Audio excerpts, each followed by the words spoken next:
Pengantar terapi Gestalt.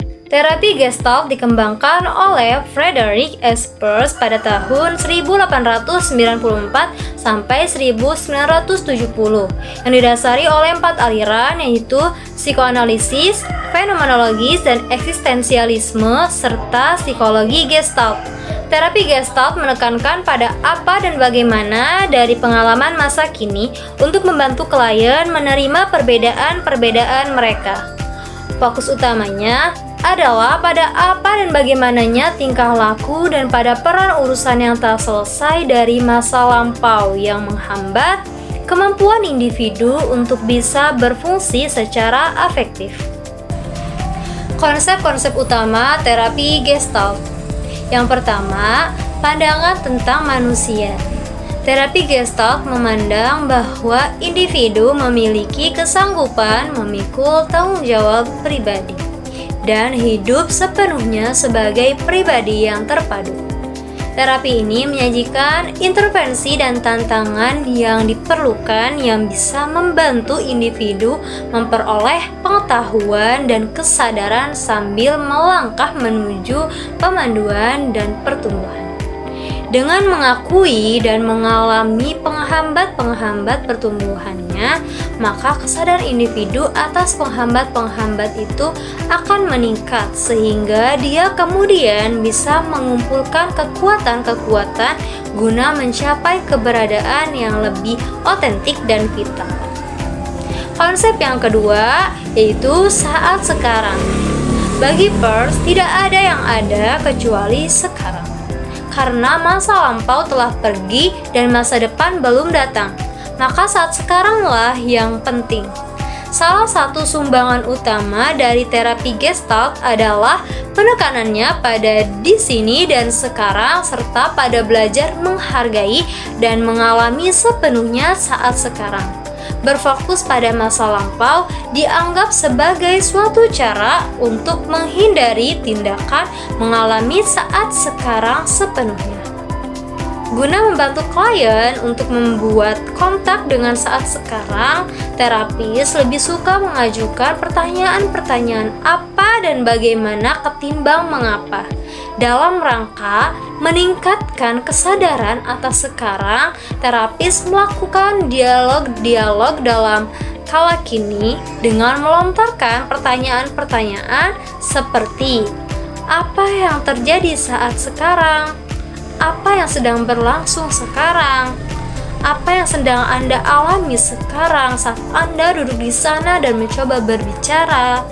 Bagaimana kesadaran Anda saat sekarang ini? Bagaimana Anda mengalami ketakutan Anda sendiri saat ini?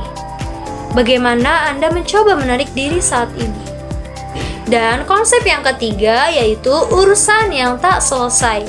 Dalam terapi Gestalt, konsep tentang urusan yang tak selesai yakni mencakup perasaan-perasaan yang tidak terungkapkan seperti dendam, rasa diabaikan, kemarahan, kebencian, sakit hati, kecemasan, rasa berdosa, dan sebagainya. Meskipun tidak bisa diungkapkan, perasaan-perasaan itu diasosiasikan dengan ingatan-ingatan dan fantasi-fantasi tertentu.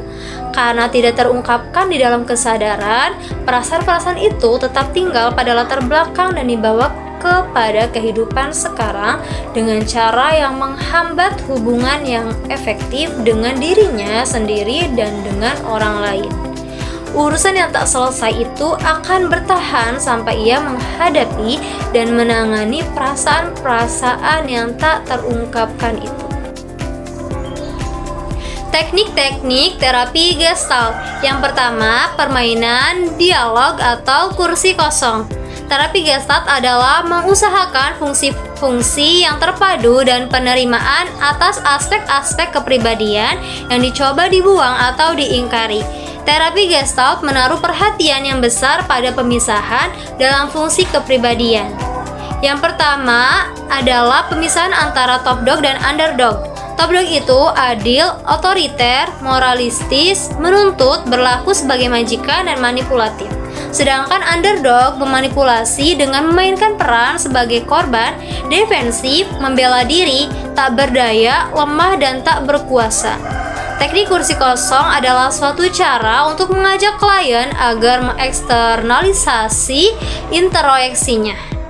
Yang kedua, berkeliling. Berkeliling adalah suatu latihan terapi Gestalt di mana klien diminta untuk berkeliling ke anggota-anggota kelompoknya dan berbicara atau melakukan suatu dengan setiap anggota itu. Maksud teknik ini adalah untuk menghadapi, memberanikan, dan menyingkapkan diri, bereksperimen dengan tingkah laku yang baru, serta tumbuh dan berubah. Yang ketiga, latihan saya bertanggung jawab merupakan teknik yang dimaksudkan untuk membantu klien agar mengakui dan menerima perasaan-perasaannya dan pada memproyeksikan perasaannya itu kepada orang lain. Suatu pernyataan dan kemudian klien menambahkan dalam pernyataan itu dengan kalimat saya bertanggung jawab atas hal itu. Contohnya, saya merasa jenuh dan saya bertanggung jawab atas kejenuhan saya itu.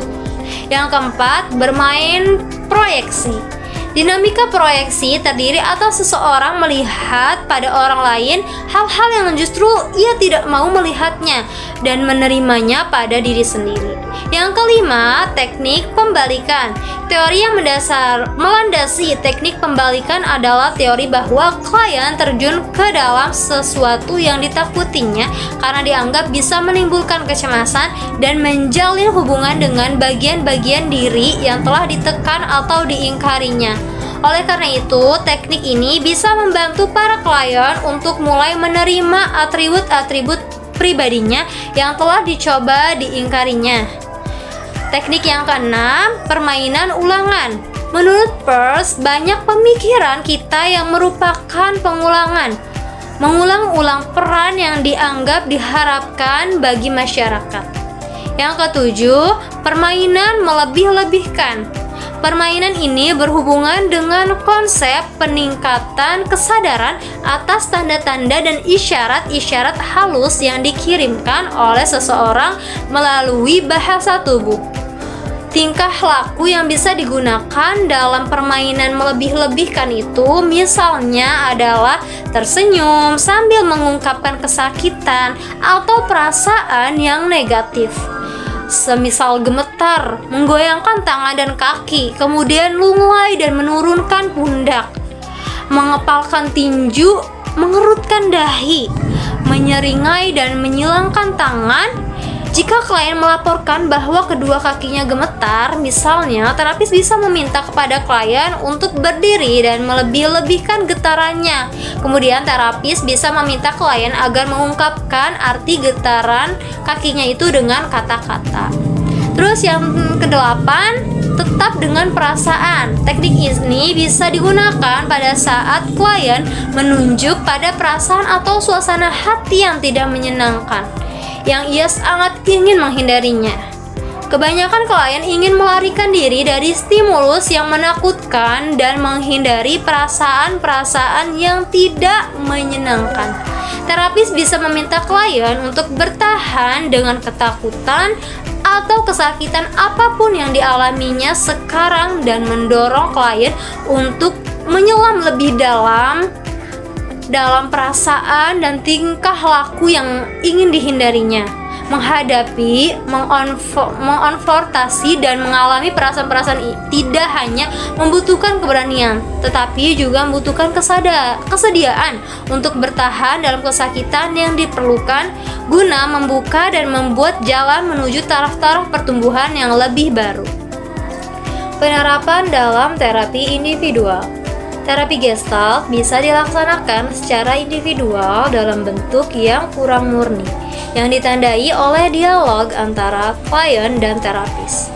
Terapis bisa menyarankan percobaan-percobaan guna membantu klien dalam memperoleh fokus yang lebih tajam kepada apa yang dilakukannya sekarang. Terapis boleh juga menganjurkan untuk berteriak, menangis, berbicara tentang diri sendiri, dan mengeksplorasi kebingungannya sendiri. Penerapan dalam terapi kelompok. Dalam setting kelompok pun, praktek terapi Gestalt bisa mengambil bentuk murni atau sebagai alternatif mendorong para anggota untuk secara spontan terlibat dalam interaksi satu sama lain. Para anggota kelompok bisa memiliki kebebasan yang lebih besar untuk berinteraksi secara spontan dan terapis bisa merangsang interaksi antar anggota. Prosedur terapeutik. Sasaran terapeutik utamanya adalah menantang klien untuk beralih dari dukungan lingkungan kepada dukungan diri. Perluasan kesadaran yang dipandang kuratif dan pada dirinya adalah suatu tujuan dasar. Dengan kesadaran, klien mampu mendamaikan polaritas-polaritas dan dikotomi-dikotomi yang ada dalam dirinya, sehingga bergerak menuju reintegrasi segenap aspek dari dirinya.